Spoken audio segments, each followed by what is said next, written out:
சம்பளம் எனக்கு சம்பளம் வரலன்னு சொல்லிட்டாங்க. சார் இல்லை உனக்கு சேர்த்தான் போட்டிருக்கேன் சம்பளம் குடி. நீ சொல்லப்போனால் இந்த மாதம் இந்த கம்பெனி நீ தான் அதிகமாக வேலை செஞ்சுருக்காங்க வாங்கிக்க. அவரே இல்லைன்றாரு. நீங்கள் ஏதாவது எடுத்துக்கிட்டு கொடுத்து உங்களுக்கு பிரச்சனையாக போகுது. குமரேசா, இது கம்பெனி பணம் கிடையாது, எங்கள் பணம். இருக்கிற போலீஸ்காரன் எல்லாம் கொஞ்சம் கொஞ்சம் போட்டு உனக்காக தரோம், குடி. அதிகாரத்துக்கு கட்டுப்பட்டு கட்டுப்பட்டு தப்புன்னு தெரிஞ்சு எந்த வித குற்ற உணர்ச்சி இல்லாமல் எல்லாம் செஞ்சு பழகிட்டோம்டா.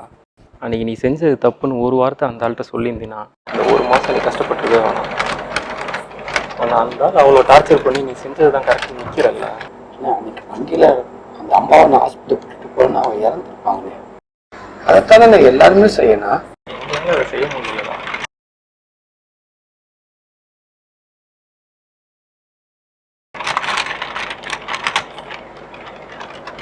நான் பார்க்க ஊருக்கு போகணும்னு சொல்கிறேன். அதனால் அவன் பொண்டாட்டி பற்றி தப்பாக பேசுகிறான். நமக்காக பேசுகிறான்றதுக்கு அமுல் நேசையும் அடிச்சு போட்டு விட்டேன். நான் அனுப்புறது கூட கூடாது. என்ன பண்ண போகிற? இல்லை போய் சொல்லுவாயிட்டியா? தன்னை கேள்வி இல்லாமல் அனுப்பிட்டா எப்படி? இதுக்கெல்லாம் நம்ம ஒத்துக்கவே கூடாது. 1,00,000 பேர் இருக்கோம். நம்ம அடிப்படை பாதுகாத்துக்குள்ள ஒரு யூனியன் வைக்க முடியல. இருந்தாலும் நடக்குமா? எதுக்குங்க இருந்து போகிறப்ப கடங்காரனா போகணும்? என்னடா போகிறேன்ட்டு மெட்ராஸுக்கு போ. அங்கே போய் ஐஜியை பார்த்து இந்த நாளை பற்றி எல்லாத்தையும் சொல்லிட்டு ரொம்ப வேலைக்கு வந்து சார். இல்லைங்க, போலீஸ் இதெல்லாம் எனக்கு செட் ஆகாதுன்னு நினைக்கிறேன். இந்த ஊருக்காரங்க நீங்கள் பண்ணுறலாம் பார்த்து என்னால் தாங்க முடியலண்ணே. இன்னும் கொஞ்ச நாளைக்கு நானும் இங்கே இருந்து எனக்கும் பழைய ஒன்று பயமாக இருக்குண்ணே. அது ரொம்ப கஷ்டண்ணே.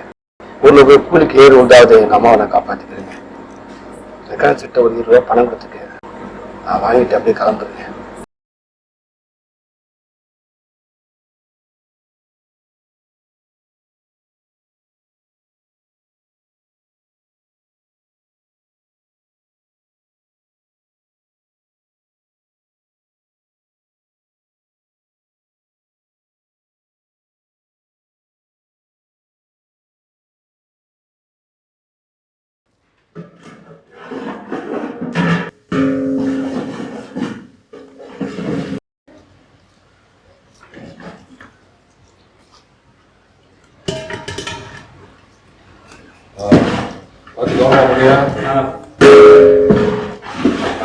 இதுக்கெல்லாம் நன்றி போறீங்க. ஒரு மாசத்துக்கு இந்த ருசி எல்லாம் மறக்க கூடாது. நாட்டுல எல்லாரும் எந்த குறை இல்லாம சாப்பிட்டு போனோம், புரியுதா?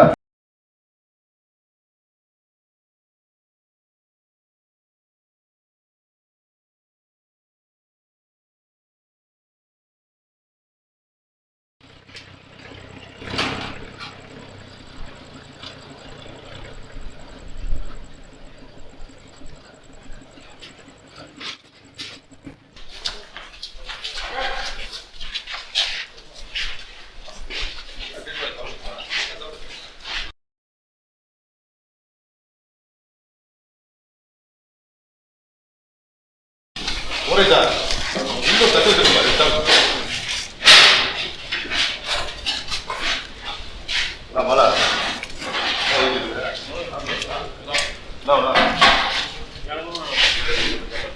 ஏய் சபாரி எப்பா சாப்பாட்டில் ஏதாவது போறோம்னா செய்யாட்டே சொல்லுங்க. இது வேணா சரி பண்ணிக்குவோம். எதுக்கு முட்டை கடை தேசியெல்லாம் போறீங்க? வாரத்துக்கு ஒன்று தட்டி விட்றானுங்கப்பா. சரி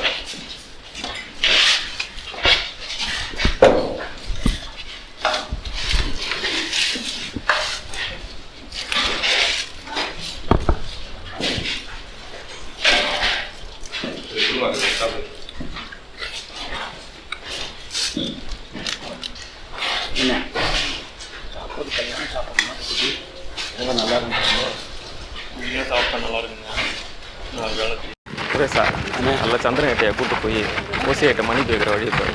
சரி, எந்த விஷயத்துக்கான மன்னிப்பு கேட்கணும்? டேய் நீ அந்த குரூப்பாடா? இந்த சினிமாவில் வர போலீஸ்லாம் பார்த்து பெரிய சாதனைலாம் பண்ணணும்னு நினச்சிட்டு போலீஸ் வேலைக்கு வருவாங்க. இப்போ ஐயா அவங்க உத்தரவு மாரி அந்த அம்மா ஹாஸ்பிட்டல் சேர்த்து தப்பு தான், மன்னிச்சிருங்கன்னு போய் மன்னிப்பு கேட்டு வேலைக்கு போயிருந்தேன். ஆனால் அன்னைக்கு அந்த அம்மாவை காப்பாற்றலன்னா செத்துருப்பாங்க. புரியுதா இல்லையாடா? போலீஸில் தனி ஹீரோலாம் கிடையாதுடா. அவன் நில்லுன்னு சொன்னா நிற்கணும், உட்காரு சொன்னா உட்காரணும், சுடுன்னு சொன்னா அவன் செத்துன்னு சொன்னா செத்துடணும்டா. ஏண்ணே அது மிலிட்ரிலண்ணே. சில பேர் சொன்னால் புரியும், சில பேர் சொன்னால் புரியும், உனக்குலாம் பட்டாதான் புரியும். இருட்டா இருக்கு. நீ போகுது